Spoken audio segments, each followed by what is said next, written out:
ఈ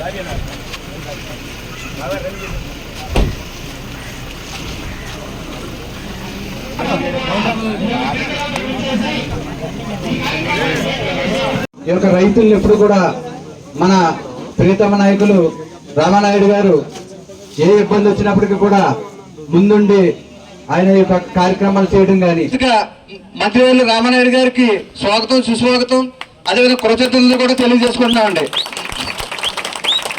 ఎప్పుడు కూడా రామానాయుడు గారు మనకి పాలకొల్లు నియోజకవర్గంలో ప్రతి కుటుంబంలో ఒక పెద్దగా అన్ని విషయాల్లో కూడా ఏదైతే ఒక హాస్పిటల్ విషయం కానీ లేకపోతే మరొక విషయంలో కానీ ఎప్పుడు కూడా ఆయన దృష్టికి వెళ్ళింది ఎమ్మటనే ఆయన చేయటం మనకందరికీ కూడా ఎంతో ధైర్యాన్ని. ఈరోజు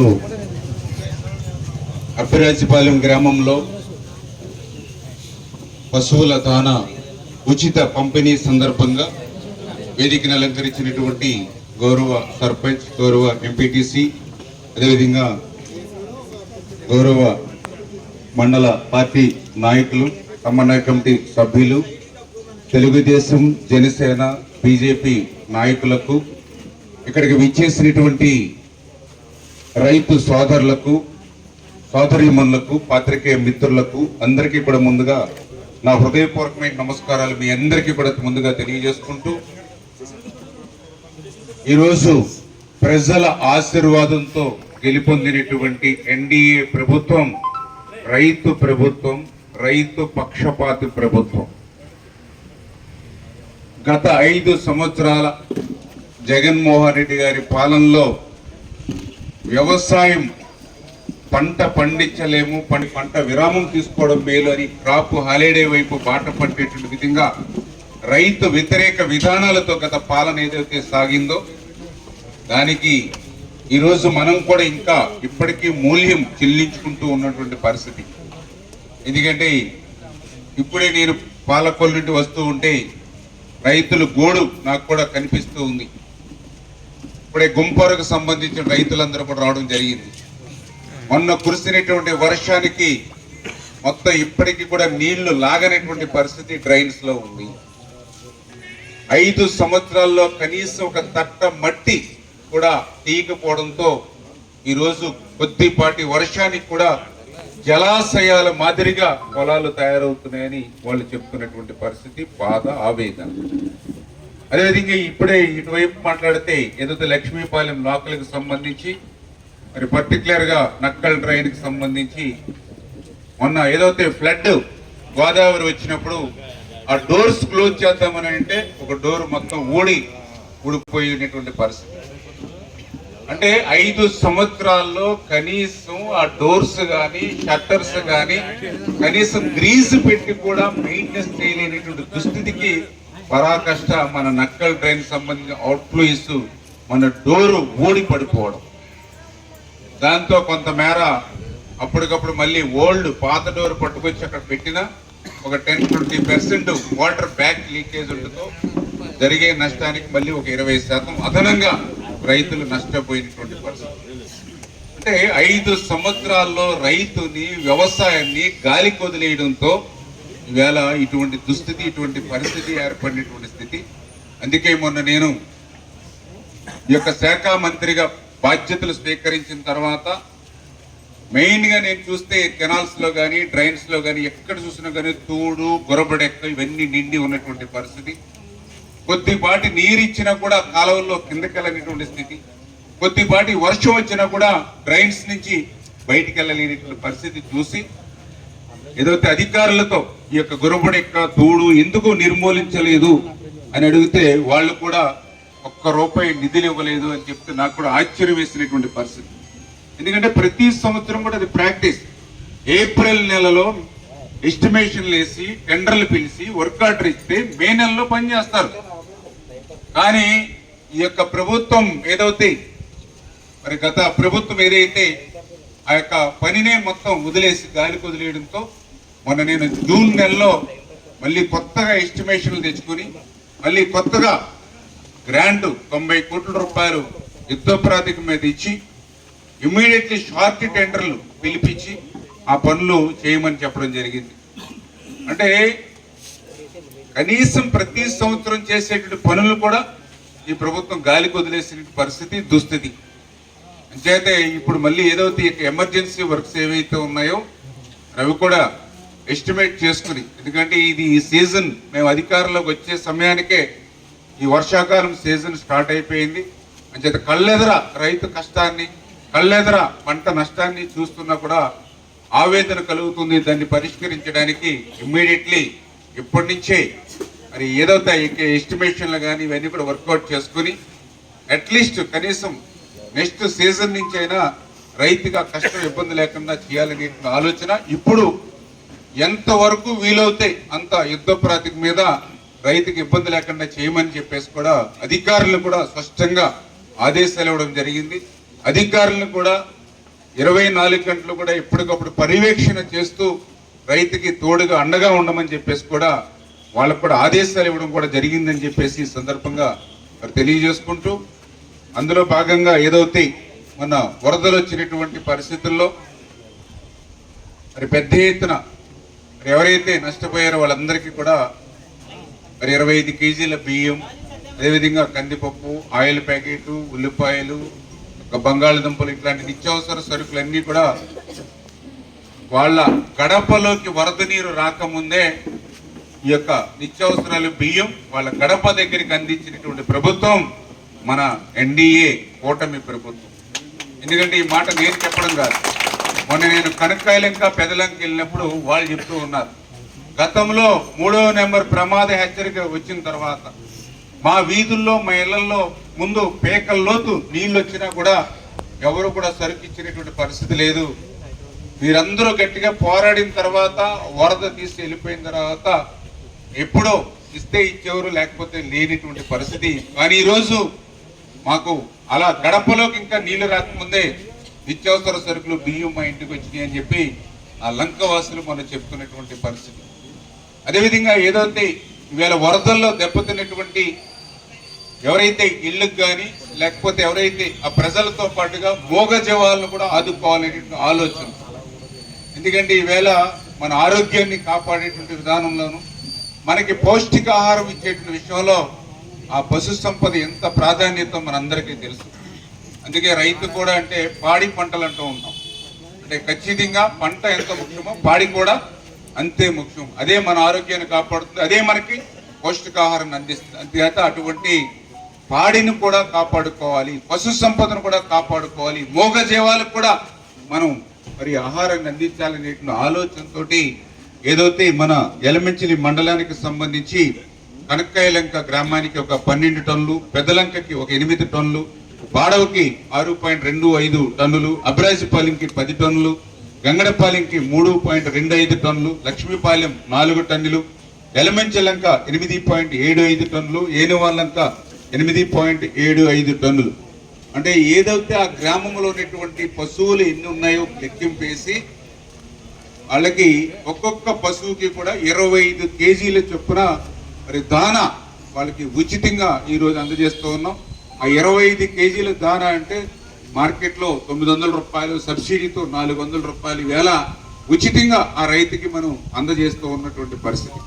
ఎందుకంటే మీ అందరికీ తెలుసు, గతంలో కూడా ఇటువంటి వరద పరిస్థితి వచ్చినప్పుడు మీకు పశువులకు సంబంధించినటువంటి ఎండుగడ్డి కానీ పచ్చగడ్డి కానీ మీకు అందుబాటులో లేనప్పుడు ఆ రోజు నేను కూడా ఉండి తణుకు వంటి నియోజకవర్గాల నుంచి ట్రాక్టర్ల మీద, లారీల మీద ఎండుగడ్డి పచ్చగడ్డి తెచ్చి మీ గ్రామాలకి అందించినటువంటి పరిస్థితి స్వయంగా నేను మీ అందరికి కూడా అందజేస్తాను. ఎందుకంటే ఆ రోజు ఉన్నటువంటి ప్రభుత్వం అందించడానికి ముందుకు రాకపోతే నేనే స్వయంగా మరి ట్రాక్టర్ల మీద మీ అభిరాజపాలెం గ్రామంలో కూడా మరి ఇక్కడికే పచ్చగడ్డి ఇవన్నీ తెచ్చి రైతులకు కూడా ఆ మోపులు నేను కూడా ఎత్తి మీ యొక్క పాడి గేదెల దగ్గరికి పంపించిన పరిస్థితి మీరు అందరూ కూడా చూస్తారు.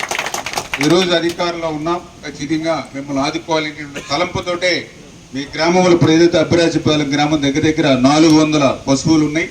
అందుకే 400 పశువులకి 10 టన్నులు ఈరోజు ఈ దానాన్ని మీకు దగ్గర 1,70,000, అదే మీకు మార్కెట్లో అయితే దగ్గర 3 లక్షల పైబడి ఉండేటువంటి దానాన్ని మీకు ఈరోజు ఉచితంగా ఈ గ్రామానికి అందజేస్తున్నామనే విషయాన్ని ఈ సందర్భంగా తెలియజేసుకుంటూ, ఈ రకంగా ఎన్ని కష్టాలున్నా ఎన్ని ఇబ్బందులున్నా కూడా మీకోసం మేము పనిచేస్తూ ఉన్నాం. ఎందుకు ఈ మాట చెప్తూ ఉన్నానంటే మీ అందరికీ తెలుసు ఈ రాష్ట్రం అప్పుల మయంలో ఉన్నటువంటి పరిస్థితి, అప్పుల ఊబిలో ఉన్నటువంటి పరిస్థితి, ఖజానా అంతా కూడా ఖాళీగా ఉన్నటువంటి పరిస్థితి. రాష్ట్రానికి భవిష్యత్తు తరాల వారికి ఉపయోగపడేటువంటి విలువైనటువంటి భూములు అంటే ఈవెన్ కలెక్టర్ ఆఫీస్ దగ్గర నుంచి ఏదైతే నగరాల నడిబొడ్డున ఉన్నటువంటి విలువైనటువంటి స్థలాల వరకు కూడా అన్ని వేలంపాట్లో అమ్మేయడమో లేకపోతే 20-30 సంవత్సరాలకి తాకట్టు పెట్టేసినటువంటి పరిస్థితి దుస్థితి గత 5 సంవత్సరాల్లో చూసాం. ఈ రాష్ట్రం అప్పుల్లో ఉందని నేను చెప్పడం కాదు, ఏదైతే నిన్ననే చాలా క్లియర్గా NIPFC వాళ్ళే చెప్పడం జరిగింది. ఏదైతే national institute of public finance and policy వాళ్ళే నిన్న చెప్పారు. GSDPలో ఆంధ్రప్రదేశ్ రాష్ట్ర అప్పుల వాటా 36% ఉందని. అంటే ఏదైతే 2019-20లో ఇది 24% ఉంటే 2020-21లో 28% పెరిగింది. 2021-22 తర్వాత 2022-23 అంటే చూసేటప్పటికి 36%. మరి ఈవేళ GSDP అప్పుల్లో ఉన్నటువంటి వాళ్ళే రాష్ట్ర అప్పులు వాళ్ళే తెలియపెట్టినటువంటి పరిస్థితి. అంటే ఈ రకంగా ఇంత అప్పుల్లో ఉన్నటువంటి పరిస్థితుల్లో కూడా నిన్ననే మీరు చూసారు 1వ తేదీ వచ్చింది. 1వ తేదీ వస్తే ఒక్కరోజు దగ్గర 8,300 కోట్ల రూపాయలు, ఒక్కరోజు 8,300 కోట్ల రూపాయలు ఖాతాల్లోకి వేసాం. ఏదైతే 5,300 కోట్లు ప్రభుత్వ ఉద్యోగాలకు సంబంధించినటువంటి వారి జీతాలు, వాళ్ళ పెన్షన్లు 1వ తేదీనే వాళ్ళ అకౌంట్లోకి చాలా కాలం తర్వాత. ఎందుకంటే గతంలో జీతాలంటే మరి 2వ తారీఖు, 5వ తారీఖు, 10వ తారీఖు ఒక్కొక్కరికి ఒక్కొక్క రోజు పడేది. ఉద్యోగస్తులు కూడా జీతాలు పెంచమని పోరాటం మానేసి మా జీతం మాకు 1వ తేదీని ఇవ్వండి చాలు అనేటువంటి పరిస్థితికి గత ప్రభుత్వం తీసుకొచ్చింది. కానీ ఈ NDA ప్రభుత్వం 1వ తేదీన 5,300 కోట్ల రూపాయలు వాళ్ళ అకౌంట్లో, అదేవిధంగా ఎవరైతే వృద్ధులు, వితంతులు, దివ్యాంగులు ఎవరైతే ఉన్నారో వాళ్ళకు సంబంధించి దగ్గర అది ఒక 3,000 కోట్ల రూపాయలు, అంటే దగ్గర 8,300 కోట్ల రూపాయలు ఒక్కరోజు మీ ఖాతాల్లోకి ఇన్ని అప్పులున్నా కూడా మరి జమ చేశారని అంటే ఒక సమర్థవంతమైనటువంటి నాయకుడు, ఒక పని చేసేటువంటి నాయకుడు, ఒక ముఖ్యమంత్రిగా చంద్రబాబు నాయుడు గారు కానీ, అదేవిధంగా ఒక ఉప ముఖ్యమంత్రిగా పవన్ కళ్యాణ్ గారు కానీ ఉండడం వంటి నాయకుల వల్లే ఇది సాధ్యమైంది అనే విషయాన్ని ఈ సందర్భంగా తెలియజేసుకుంటూ, అందుకు మరి పరోక్షంగా మరి కేంద్రం నుంచి కూడా నరేంద్ర మోడీ గారి యొక్క సహకారం ఇట్లా అందరినీ కూడా సమన్వయం చేసుకుంటూ ఈరోజు కష్టాల్లో ఇబ్బందుల్లో కూడా మిమ్మల్ని కష్టపెట్టకుండా ఈరోజు పరిపాలన సాగుతున్నదని ఇదే ఒక ఉదాహరణ చెప్పి తెలియజేసుకుంటూ, మరి ఇంత కష్టకాలంలో కూడా ఒక్కరోజు ఇన్ని వేల కోట్లు మీ అకౌంట్లో జమ చేసిన నిన్న వాళ్ళ పత్రిక చూస్తే వాళ్ళకు ఒక అవినీతి పత్రిక ఉంది, వాళ్ళ పార్టీ ఒక కరపత్రిక ఉంది. దాంట్లో అన్ని కూడా పెన్షన్లకి ఎంతో ఇబ్బందులు పడుతూ ఉన్నారు, ఎన్నో కష్టాలు పడుతూ ఉన్నారని చెప్పి అవాస్తవాలు రాసినటువంటి పరిస్థితి.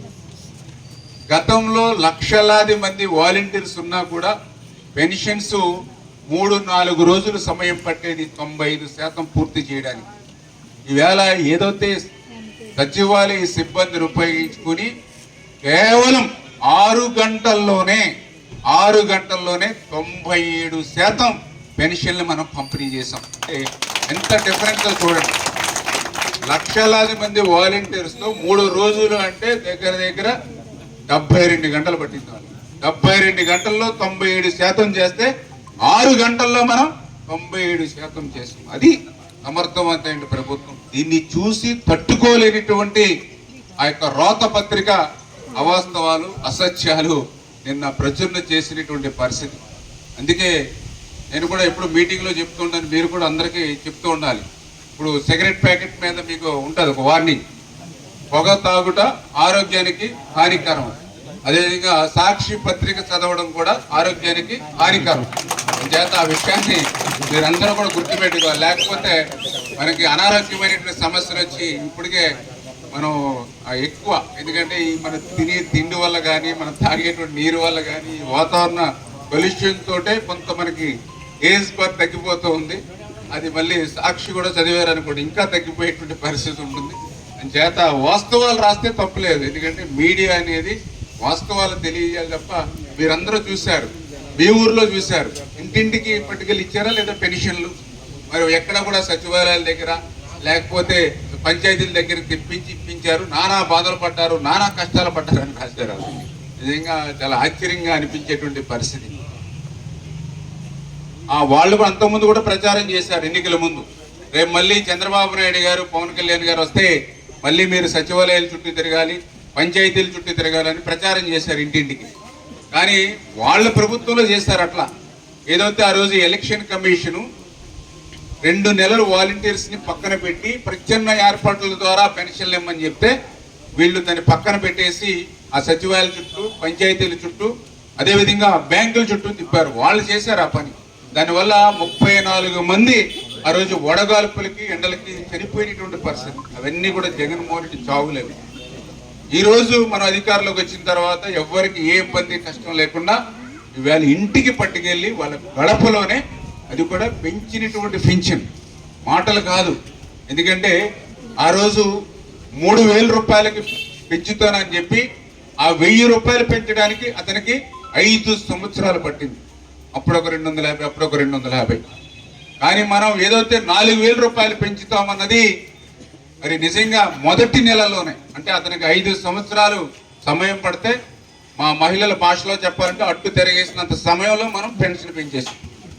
పొయ్యి మీద ఎట్లా అయితే మనం చేస్తాం ఒక టిఫిన్, అట్లా వితిన్ సెకండ్స్లో మనం పెంచి వాళ్ళకి 3,000, 4,000 రూపాయలు పెంచి, మళ్ళీ అది కూడా ఎట్లా చేసాం, ఎప్పుడైతే వాగ్దానం చేశామో ఏప్రిల్ నెలలో మనం వాగ్దానం చేసాం పెన్షన్ 4,000 ఇస్తాం.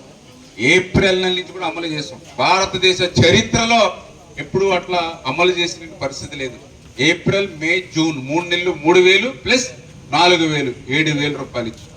దివ్యాంగులకైతే 3,000 పెంచిన 6,000 రూపాయలు పెంచాం.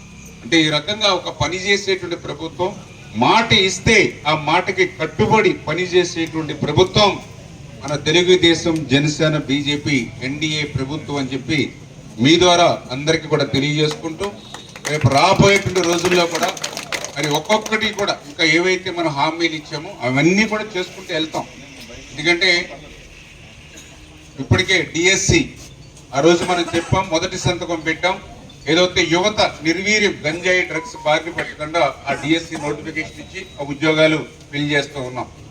అదేవిధంగా ఏదైతే రేపు ఆగస్టు 15న అన్నా క్యాంటీన్ 5 రూపాయలకే అన్నం పెట్టేటువంటి అన్నా క్యాంటీన్, ఉదయం అల్పాహారానికి 5 రూపాయలు, మధ్యాహ్నం భోజనానికి 5 రూపాయలు, సాయంత్రం భోజనానికి 5 రూపాయలు, అంటే 15 రూపాయలు పెడితే పేదవాడు రోజంతా కూడా కడుపు నింపేటువంటి అన్నా క్యాంటీన్లు రేపు మేము ఆగస్టు 15వ తేదీన మనం ఆంధ్రప్రదేశ్ రాష్ట్రంలో మనం ప్రారంభిస్తూ ఉన్నటువంటి పరిస్థితి. అంటే ఇట్లా ఒక్కొక్కటి కూడా మనం ఆర్థిక పరిస్థితి అనుకూలించకపోయినా, రాష్ట్రం అప్పుల్లో ఉన్నా, మీరు కష్టపడకుండా చంద్రబాబు నాయుడు గారు, పవన్ కళ్యాణ్ గారు, నరేంద్ర మోడీ గారి కష్టంతో మీకు కష్టాలు లేకుండా చేయలేని ఆలోచనతో మా పరిపాలన సాగుతుంది అనే విషయాన్ని మరొక్కసారి మీ అందరికీ కూడా తెలియజేసుకుంటూ, ఏదైతే ఈవేళ రైతులు కూడా ఎక్కువ నష్టపోయారు.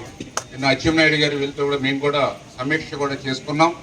ఏదైతే నాట్లు వేసినటువంటి చేలు ఏవైతే నష్టపోయాయో వాటిని కూడా ఇమ్మీడియట్లీ ఐడెంటిఫై చేసి నష్టాన్ని కూడా అంచనా వేసి వాళ్ళకి ఇన్పుట్ సబ్సిడీ ఏ విధంగా అందించాలనేటువంటిది, ఎంత మేరకు నష్టపోయామనేది అంచనా వేసి వాళ్ళ నష్టాన్ని కొంతైనా తీర్చడానికి మేము ప్రయత్నం చేస్తాం. అదేవిధంగా కూడా 80% సబ్సిడీతో విత్తనాలు, మరి వాళ్ళకి 1,000 రూపాయల ప్యాకెట్ అవుతే 80% అంటే 800 రూపాయలు మాఫీ చేసి కేవలం 200 రూపాయలు, అంటే 20% మాత్రమే మనం పెట్టుకుంటే సరిపోతుంది. అట్లా విత్తనాలు కూడా మనం ఆ 20%కి విత్తనాలు కూడా అందించేటువంటి కార్యక్రమం కూడా తీసుకున్నాం. చేత రేపు భవిష్యత్తులో కూడా శాశ్వతంగా ఈ యొక్క ఏదైతే ఈ యొక్క డ్రైన్స్ కానీ కెనాల్స్ కానీ ఏదైతే పూడికి ఏదైతే ఉందో దాన్ని తొలగించడం. అదేవిధంగా నెక్స్ట్ ఇయర్ నేను చెప్తూ ఉన్నా, ఖచ్చితంగా మే నెలకే ఆ గొరవడెక్క కానీ తూడు కానీ ఈ యొక్క నిద్రపోయినటువంటి వైసీపీ ప్రభుత్వం మాదిరిగా కాకుండా మీరు రాజమండ్రి మే నెలలోనే అవన్నీ కూడా క్లియర్ చేసి, మే నెలలోనే క్లియర్ చేయడం కాదు, మళ్ళీ వచ్చే ఫిబ్రవరి వరకు కూడా మెయింటెనెన్స్ కూడా వాళ్ళకే చెప్తాం. ఎవరైతే టెండర్స్ కాంట్రాక్ట్లు వేస్తారో వాళ్ళదే బాధ్యత. అంతే తప్ప ఏదో తూడు తొలగించేస్తే మా పని అయిపోయిందంటే కాదు. ఆ రోజు తొలగించడంతో పాటు రేపు మళ్ళీ రాబోయేటువంటి సార్వా అదేవిధంగా రబీ పంట అంటే జనరల్ గా ఫిబ్రవరి మార్చి వరకు కూడా వాళ్లే మెయింటెనెన్స్ కూడా వాళ్ళదే బాధ్యత. ఇప్పుడు కూడా నేను యుద్ధ ప్రాతిపదిక మీద నేను టెండర్స్ బిల్స్ మొన్న ఇచ్చాము.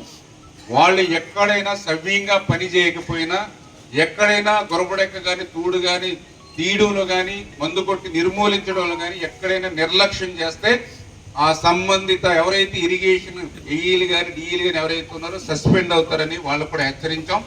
మీరు కూడా రైతులు కూడా ఎప్పటికప్పుడు వాచ్ చేసుకోండి. మీ యొక్క ట్రైన్స్ లో కానీ మీ కెనాల్స్ లో కానీ ఎక్కడైనా గొరబడెక్క కానీ తూడు కానీ ఇంకా అలసత్వం వేస్తే అవి మా ఆఫీస్ కి మీరు ఇన్ఫార్మ్ చేయండి. అదేవిధంగా అధికారులు కూడా నిలదీసి అడగండి. వాళ్ళు ఆ కాంట్రాక్టర్ చేత పని చేయించకపోతే తగినటువంటి విధంగా వాళ్ళ మీద కూడా చర్యలు తీసుకుంటాము. ఇది మన ప్రభుత్వం, మన రైతు ప్రభుత్వం. ఈ చేత అందరూ కూడా పనిచేసే విధంగా ముందుకెళ్తామని చెప్పి మీ ద్వారా అందరికి కూడా తెలియజేసుకుంటూ, మరి ఈరోజు అబ్బరాజపాలెం గ్రామం విచ్చేసినప్పుడు మీరందరూ కూడా ఇట్లా మరి స్వాగతం పలికి మరి ఈరోజు ఈ యొక్క కార్యక్రమంలో భాగస్వామ్యం చేసినందుకు మీ అందరికీ కూడా పేరు పేరున కూడా హృదయపూర్వకమైనటువంటి ధన్యవాదాలు తెలియజేసుకుంటూ, అబ్బరాజపాలెం గ్రామం కూడా గతంలో మనం 2019కి ముందు ఎన్నో అభివృద్ధి కార్యక్రమాలు రేవు దగ్గర నుంచి ఊళ్ళో వరకు ఈ సిమెంట్ రోడ్ల సీసీ రోడ్ల విషయంలో కానీ ఇంకా ఇతరత్ర అనేక రకాలుగా మనం ఆ రోజు కార్యక్రమాలు అభివృద్ధిని చేసుకుంటూ వెళ్ళాం. మళ్ళీ రేపు భవిష్యత్తులో కూడా బ్యాలెన్స్ ఏవైతే పనులు ఏవైతే ఉన్నాయో అవన్నీ కూడా అబ్బరాజపాలెం గ్రామానికి వడ్డీతో సహా పూర్తి చేసి మీ రుణం తీర్చుకునేటువంటి బాధ్యత. ఎందుకంటే మొన్న జరిగినటువంటి ఎన్నికల్లో కూడా అబ్బరాజపాలెం నుంచి మంచి మెజార్టీని నాకు అందించారు. అందుకు ఖచ్చితంగా మీ రుణం తీర్చుకునే విధంగా నేను పనిచేస్తానని చెప్పి మీ అందరికి కూడా తెలియజేసుకుంటూ, మొన్న ఎన్నికల్లో బాగా కష్టపడి పనిచేసినటువంటి తెలుగుదేశం, జనసేన, బీజేపీ అబ్బరాజపాలెం గ్రామ కమిటీ నాయకులకు, వాళ్ళకు సహకరించినటువంటి అభిమానులకు, అందులో ప్రత్యేకించి మన ప్రజలందరికీ కూడా మరొక్కసారి పేరు పేరున కూడా హృదయపూర్వకమైనటువంటి ధన్యవాదాలు తెలియజేసుకుంటున్నాం. థాంక్యూ.